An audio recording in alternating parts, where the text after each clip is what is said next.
Morning, Space Monkeys. Welcome to Political Fight Club. I'm Robert Durden. We're going to be finishing up Blackshirts and Reds over the next day or two. It's two more episodes. We're on the last chapter right now, Chapter 9. And this is probably, if not the most important chapter, the second most important chapter.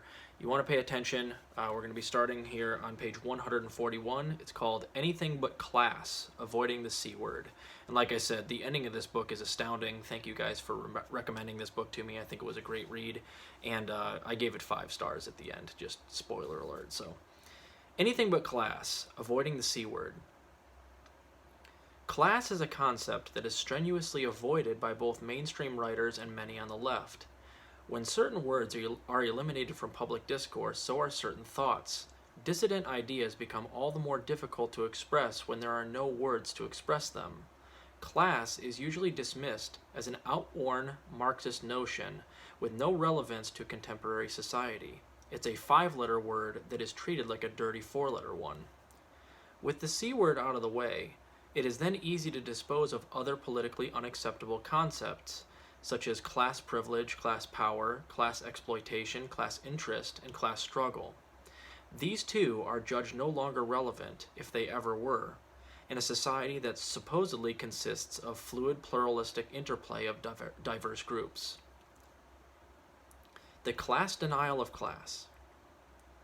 Those who occupy the higher circles of wealth and power are keenly aware of their own interests.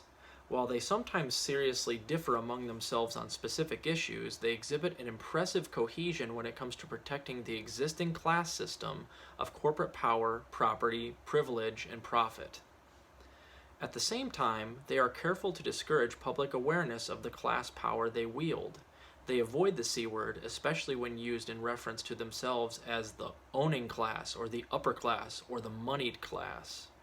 And they like it least when the politically active elements of the owning class are called the ruling class. The ruling class in this country has labored long to leave the impression that it does not exist, does not own the lion's share of just about everything, and does not exercise a vastly disproportionate influence over the affairs of the nation. Such precautions are themselves symptomatic of an acute awareness of class interests. Yet ruling class members are far from invisible. Their command positions in the corporate world, their control of international finance and industry, their ownership of the major media, and their influence over state power in the political process are all matters of public record to some limited degree. While it would seem simple matter to apply the C word to those who occupy the highest reaches of the C world, the dominant class ideology dismisses any such application as a lapse into quote-unquote conspiracy theories. The C word is also taboo when applied to the millions who do the work in society for what are usually niggardly wages, the working class, a term that is dismissed as Marxist jargon. And Taylor Lorenz, don't come after me for saying niggardly on my show. It doesn't mean what you think it means. I know you're out there going to blog now that I've said that word on here. Look it up in the dictionary first. And it is verboten to refer to the exploiting and exploited classes, for then one is talking about the very essence of the capitalist system, the accumulation of corporate wealth at the expense of labor. The C word is an acceptable term when prefaced with the soothing adjective middle. Every politician, publicist, and pundit will rhapsodize about the middle class, the object of their heartfelt concern. The much admired and much pitied middle class is supposedly inhabited by virtuously self-sufficient people, free from presumed profligacy of those who inhabit the lower rungs of society. By including almost everyone, middle class serves as a conveniently amorphous concept that masks the exploitation and the inequality of social relations. It is a class label that denies the actuality of class power. The C word is allowable when applied to one other group, the desperate lot who live in the lowest rung of society, who get the least of everything while being regularly blamed for their own victimization, the underclass. References to the presumed deficiencies of underclass people are acceptable because they reinforce the existing social hierarchy and justify the unjust treatment accorded society's most vulnerable elements. Class reality is obscured by an ideology whose tenets might be summarized and rebuted as follows. The credo goes, "There are no real class divisions in this society, save for some rich and poor. Almost all of us are middle class." Your response: "Wealth is enormously concentrated in the hands of relatively few in this country, while tens of millions work for poverty-level wages when work is to be had at all. The gap between rich and poor has always been great and has been growing since the late 70s. Those in the middle also have been enduring increasing economic injustice and insecurity." And remember, this book came out in 97. So this is more true today in 2022 than it was in 97. Another credo: "Our social institutions and culture are autonomous entities in a pluralistic society, largely free from the influences of wealth and class power. To think otherwise is to entertain conspiracy theory." Your response: "Great concentrations of wealth exercise an influence in all aspects of life, often a dominating one. Our social and cultural institutions are run by boards of directors, or trustees, or regents, drawn largely from interlocking, non-elective, self-selecting corporate elites. They and their faithful hirelings occupy most of the command positions of the executive state and other policy-making bodies, and manifest a keen awareness of their class interests when shaping domestic and international policies. This includes such policies as the General Agreement on Tariffs and Trade, or GATT, designed to circumvent whatever democratic sovereignty exists within nations." Another credo: "The differences between rich and poor are natural given, not causally linked. Individual human behavior, not class, determine human performance and life chances. Existing social arrangements are a natural reflection of largely innate human proclivities." Your response: "All conservative ideologies justify existing inequities as the natural order of things, inevitable outcomes of human nature. If the very rich are naturally so much more capable than the rest of us, why must they be provided with so many artificial privileges under the law, so many bailouts, subsidies, and other special considerations at our expense?" Good question, Michael Parenti. "Their naturally superior talents include unprincipled and illegal subterfuges such as price fixing, stock manipulation, insider trading, fraud, tax evasion, the legal enforcement of unfair competition, ecological spoliation, harmful products, and unsafe work conditions. One might expect naturally superior people not to act in such rapacious and venal ways. Differences in talent and capacity as might exist between individuals do not excuse the crimes and injustices that are endemic to the corporate business system." The ABC theorists. Even among persons normally identified as progressive, one finds a reluctance to deal with the reality of capitalist class power. Sometimes the dismissal of the C word is quite categorical. At a meeting in New York in 1986, I heard the sociologist Stanley Aronowitz comment, quote, "When I hear the word class, I just yawn." For Aronowitz, class is a concept of diminishing importance used by those he reportedly referred to as orthodox Marxists. Another left academic, Ronald Aronson, in a book entitled After Marxism, claims, in the face of all recent evidence, that classes in capitalist society have become less polarized, and class exploitation is not an urgent issue nowadays because labor unions, quote, "have achieved power to protect their members and affect social policy."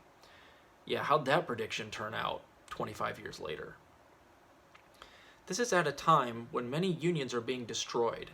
Workers are being downgraded to the status of contract laborers, and the income gap is wider than in decades. Many who pretend to be on the left are so rabidly anti-Marxist as to seize upon any conceivable notion except class power to explain what is happening in the world. They are anything but class theorists, or ABC theorists, who, while not allied with conservatives on most political issues, do their part in stunting class consciousness. This is the boutique left he's describing. The quote-unquote left ABC theorists say we are giving too much attention to class. Who exactly is doing that? Surveying the mainstream academic publications, radical journals, and socialist scholars conferences, one is hard put to find much class analysis of any kind. Far from giving too much attention to class power, most U.S. writers and commentators have yet to discover the subject. While pummeling a rather minuscule Marxist left, the ABC theorists would have us think they are doing courageous battle against the hordes of Marxists who dominate intellectual discourse in this country. Yet another hallucination they hold in common with conservatives.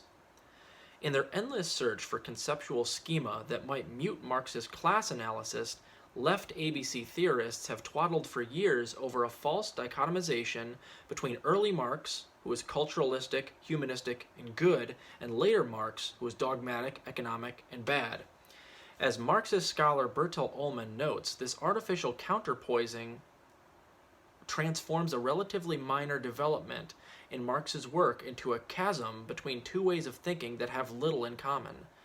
Some ABC theorists labored hard to promote the writings of the Italian Communist Party leader, Antonio Gramsci, as a source of cultural theory to counteract a Marxist class analysis. See, for instance, publications like Paul Piccone's Telos during the 70s and early 80s.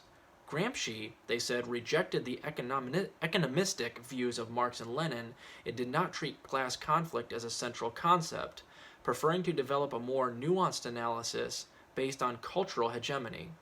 So Gramsci was made into the Marxist who's safe to bring home to mother, as the historian T.J. Jackson put it, and as Christopher Phelps added, quote, Gramsci has become safe, tame, and denatured, a wisp of his revolutionary self. Academics seeking to justify their retreat into highly abstruse theories have created fanciful illusions about their counter-hegemonic activity. They have created a mythical Gramsci who holds views that he never did, including an opposition to revolutionary socialist organization in the sort that he, following upon Lenin, held indispensable. Gramsci himself would have considered the representations made about him by ABC theorists as oddly misplaced. He never treated culture and class as mutually exclusive terms, but saw cultural hegemony as a vital instrument of the ruling class. Furthermore, he occupied a prominent position of responsibility in the Italian Communist Party and considered himself firmly within the Marxist-Leninist camp. To the extent that class is accorded any attention in academic social science, pop sociology, and media commentary, it is as a kind of demographic trait or occupational status. So sociologists refer to quote-unquote upper middle and lower middle and the like, reduced to a demographic trait. One's class affiliation certainly can seem to have relatively low political science. Society itself becomes little more than a pluralistic configuration of status groups. Class is not a taboo subject if divorced from capitalism's exploitative accumulation process. Both mainstream social scientists and quote-unquote left ABC theorists fail to consider the dynamic interrelationship that gives classes their significance. In contrast, Marxists treat class as the key concept in an entire social order known as capitalism or feudalism or slavery, centering around the ownership of the means of production, factories, mines, oil wells, agribusiness, media conglomerates, and the like, and the need, if one lacks ownership, to sell one's labor on terms that are highly favorable to the employer. Class gets its significance from the process of surplus extraction. The relationship between worker and owner is essentially an exploitative one, involving the constant transfer of wealth from those who labor but do not own to those who own but do not labor. This is how some people get richer and richer without working, or with doing only a fraction of the work that enriches them, while others toil hard for an entire lifetime only to end up with little or nothing. Both orthodox social scientists and left ABC theorists treat the diverse social factions within the non-capitalist class as classes unto themselves. So they speak of a quote-unquote blue-collar class or a quote-unquote professional class and the like. In doing so, they claim to be moving beyond a reductionist Marxist dualistic model of classes, but what is more reductionist than to ignore the underlying dynamics of economic power and the conflict between capital and labor? What is more misleading than to treat occupational groups as autonomous classes, giving attention to every social group in a capitalist society except the capitalist class itself, to every social conflict except class conflict? Both conventional and left ABC theorists have difficulty understanding that the creation of a managerial or technocratic social formation constitutes no basic change in the property relations of capitalism, no creation of new classes. Professionals and managers are not an autonomous class as such. Rather, they are mental workers who live much better than most other employees, but who still serve the accumulation process on behalf of corporate owners. So we'll end right there on page 149. We will start with everyday class struggle in the next episode. It'll be a slightly longer episode, and then that'll be the end of the book. And you want to tune in for it. The ending of this book is absolutely wonderful. So hope you're enjoying this, guys. I really am. I've loved this book every step of the way. Thank you for recommending it to me. Keep fighting that good fight out there. I'll talk to you later.